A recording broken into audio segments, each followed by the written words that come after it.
Hello ସାଙ୍ଗମାନେ, ଜୟ ଜଗନ୍ନାଥ। ବହୁତ ଦିନ ପରେ ମୁଁ ଆଜି ବ୍ଲଗ୍ କରୁଛି। ମୋ ଦେହ ତ ଜମା ଭଲ ରହୁନି, ମୁଁ ପୁରା ଅସୁସ୍ଥ। ସବୁବେଳେ ପାଇଁ ମୋ ଦେହ ଖରାପ ହେଉଛି, ଆଉ ତ ମୁଁ ବ୍ଲଗ୍ କରିପାରୁନି।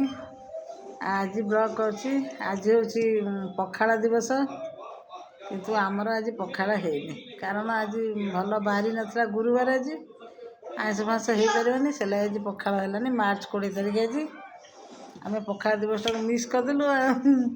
ଆମର ଆଜି ଦେଖନ୍ତୁ, ଏଇଠି ହେଇଛି ଆମର ଅରୁଆ ଭାତ।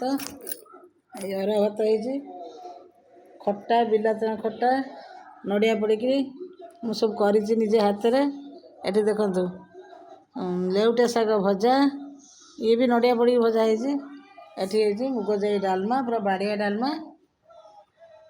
କଖାରୁ, ଆଳୁ, ଗାଜର, ବିନ୍ସ, ବାଇଗଣ ଆଉ ମୁଗ ଡାଲି, ଏଥିରେ ବି ନଡ଼ିଆ ପଡ଼ିଛି। ନଡ଼ିଆ ଆଜି ସବୁଥିରେ ପଡ଼ିଛି। ଡାଲମା ହେଇଛି, ଦେଖନ୍ତୁ କେତେ ବଢ଼ିଆ ଡାଲମା ସବୁ। ଏ ତ ଖରାଦିନ ଟିକେ ପଖାଳ ଆମେ ଖାଉଛୁ, ମଝିରେ ମଝିରେ ପଖାଳ ଖାଉଛୁ। ଦହି ଆଣିକିରି ଆମେ ମଝିରେ ମଝିରେ ପଖାଳ ଖାଉଛୁ। ଆଉ ଆଜି ତ ଆଉ ଝିଅର ଇଚ୍ଛା ହେଲା ଖାଇବାକୁ ଅରୁଆ ଭାତ ଡାଲମା। କହିଲେ ଅରୁଆ ଭାତ ଡାଲମା ସାଙ୍ଗକୁ ଆଉ ପୁଣି କ'ଣଟା କରିବା ନା ନାହିଁ, ଖାଲି ଅରୁଆ ଭାତ ଡାଲମା କ'ଣ ଖାଇବା। ଏଇଥିରେ ମୁଁ ବହୁତ ଭଲ ପାଏ ଭାତରେ ଘିଅ ପକେଇ ଖାଇବାକୁ। ଘିଅ ପକେଇ ଦେଇଛି। ଅନ୍ନପୂର୍ଣ୍ଣା ପତ୍ର ଦେଖନ୍ତୁ ପକେଇଛି। ଅନ୍ନପୂର୍ଣ୍ଣା ପତ୍ର ବଢ଼ିଆ ବାସ୍ନା ହେବ ଭାତରେ ପକେଇଲେ। ଆଉ ଆଜି ମୁଁ ଏସବୁ କରିଛି। ଜ୍ୱାଇଁ ତାଙ୍କର ନେଇକି ପଳେଇଲା ଅଫିସ୍। ଝିଅ ସେଠି ଖାଉଛି, ମୋ ନାତି ଖାଉଛି, ଆଉ ମୁଁ ଏଇଠି ଖାଇବି ବୋଲି ବାଢ଼ିଛି ଆଉ। ଏମିତି ଯେଉଁ ଖରା ହେଉଛି, ଏ ଖରାରେ ଦେହ ଖାଲି କ'ଣ ହେଉଛି। ଖରାରେ ମୂଳରୁ ଚାହିଁ ହେଉନି ବାହାରକୁ। ଏଠି ବସିକିରି ଘରେ ବି ଟିକେ ବାହାରକୁ ଚାହିଁ ହେଉନି, ଏତେ ଖରା। ମୁଣ୍ଡ କ'ଣ ହେଇଯାଉଛି, ଆଖି କ'ଣ ହେଇଯାଉଛି ଏ ଖରାକୁ ଦେଖିଲା ବେଳକୁ। ଆପଣମାନେ ଏ ଖରାରେ, ଏତେ ଖରାରେ ଜମା ବାହାରକୁ ଯିବେନି। ଖରାଦିନ ଦେହର ଯତ୍ନ ନେବେ। ମାନେ 8ଟା ମ୍ୟାକ୍ସିମମ୍ 9ଟା 10ଟା ଭିତରେ, 10ଟା ମାନେ ପର୍ଯ୍ୟନ୍ତ ବି ରହିବେନି, ତା ଭିତରେ ପଳେଇ ଆସିବେ ଯୁଆଡ଼େ ଯିବେ। ଆଉ ତାପରେ କ'ଣ କରିବେ ନା, ସାଙ୍ଗରେ ମୁଣ୍ଡରେ ଟୋପି, ଧଳା ଟୋପି, ପାଣି ବୋତଲ, କଳା ଚଷମା ଏସବୁର ବ୍ୟବହାର କରିବେ। ଆକୁ ସବୁ ନେଇକି ଯିବେ, ନହେଲେ ଯେମିତି ଷ୍ଟ୍ରୋକ୍ ଫ୍ରୋକ୍ ହେବ। ଏ ବର୍ଷ ପ୍ରବଳ ଗରମ ହେଲାଣି। ମାର୍ଚ୍ଚ ମାସରୁ 40-42 ଡିଗ୍ରୀ ଟେମ୍ପରେଚର୍। ଆଗକୁ କ'ଣ ହେବ କେଜାଣି, କ'ଣ ହେବ, ଷ୍ଟ୍ରୋକ୍ ଫ୍ରୋକ୍ ହେବ କି କ'ଣ, ସନ୍ଷ୍ଟ୍ରୋକ୍ ହେବ କି କ'ଣ ସବୁ।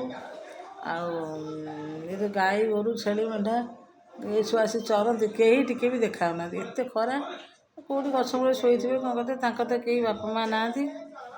ସେ କୁକୁର ଏମାନେ ସବୁ ତାଙ୍କର କ'ଣ, ସେମାନେ ତ ତାଙ୍କର ଷ୍ଟ୍ରଗଲ୍ ଲାଇଫ୍। ସେମାନେ ସାରା ଜୀବନ ଏମିତି ଦୁଃଖ ଯନ୍ତ୍ରଣାରେ ମାନେ ଷ୍ଟ୍ରଗଲ୍ କରି, ସଂଘର୍ଷମୟ ଜୀବନ ସେମାନଙ୍କର।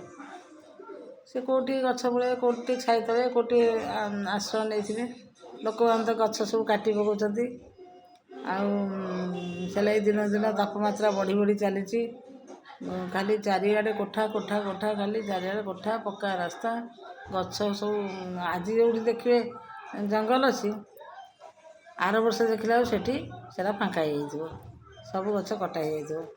ତେଣୁ ଆପଣମାନେ ଗଛ କାଟୁଛନ୍ତି ଯେତିକି, ଗଛ ବି ଲଗାନ୍ତୁ। ଗଛ ନ ଲଗାଇଲେ, ଖାଲି କାଟିଲେ କ'ଣ ହେବ। ବୃକ୍ଷ ହିଁ ଜୀବନ। ବୃକ୍ଷ ନ ରହିଲେ ବର୍ଷା ହେବନି, ଆମେ ବିଶୁଦ୍ଧ ଅମ୍ଳଜାନ ବି ପାଇବାନି। କ'ଣ ହେବ, ତାପରେ ଜୀବଜଗତ ଧ୍ୱଂସ ପାଇଯିବ। ତେଣୁ ଆପଣମାନେ ଗଛ କାଟୁଛନ୍ତି, ଗଛ ବି ଲଗାନ୍ତୁ। ସମସ୍ତେ ନିଜ ନିଜ ଜନ୍ମଦିନରେ ଗୋଟେ ଲେଖାଏଁ ଗଛ ନିହାତି ଲଗାନ୍ତୁ। ଆଉ ମୁଁ ବର୍ତ୍ତମାନ ଖାଉଛି।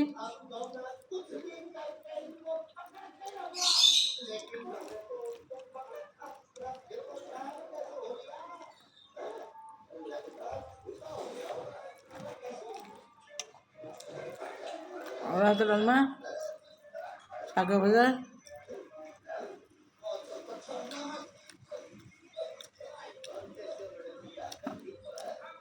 ଭାତ ଘିଅ ପକେଇ ଖାଇବାକୁ ଭାରି ଭଲ ପାଏ।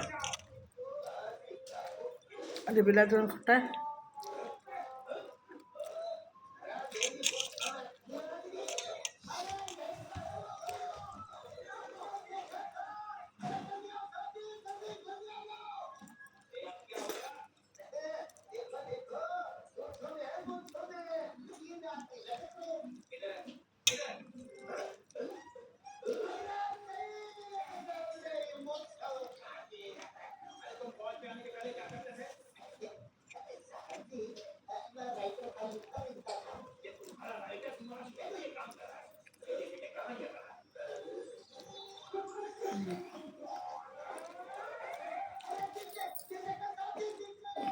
ଆପଣ ତ ଆଜି କ'ଣ ସବୁ ଖାଉଛନ୍ତି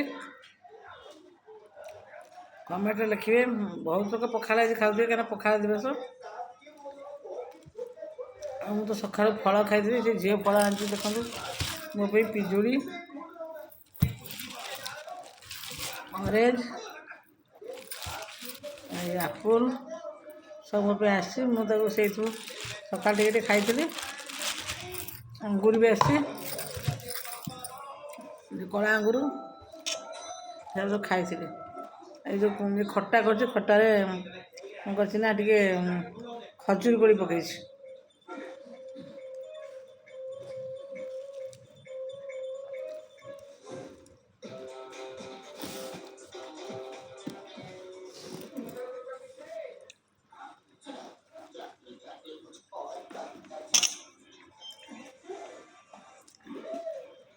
ଏଇ ଯେଉଁ ଲେଉଟା ଶାଗକୁ ନଡ଼ିଆ ଦେଇ ଭାଜିବେ, ବଢ଼ି ବଢ଼ିଆ ଲାଗିବ।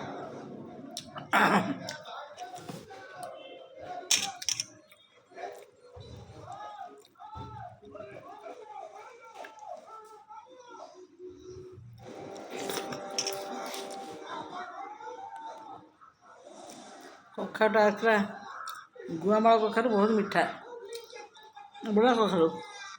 ଆଉ ଦାନା ବି ବଢ଼ିଆ, ବହୁତ ମିଠା କଖାରୁ।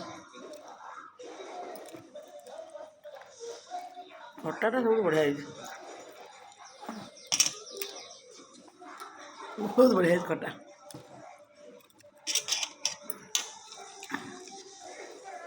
ଆଉ ମୁଁ ଖାଉଛି, ଆପଣମାନେ ବି ଖାଆନ୍ତୁ। ଗୋଟେରୁ ଅଧିକା ହେଲାଣି।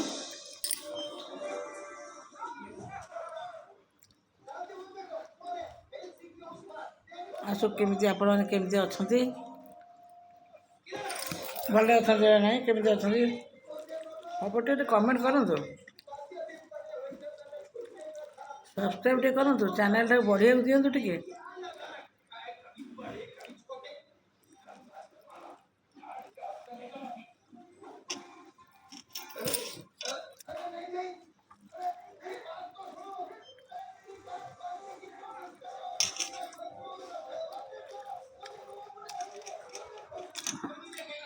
ମୁଁ ରଖୁଛି, ମୁଁ ତ ଖାଉଛି, ଆପଣମାନେ ବି ଖାଆନ୍ତୁ।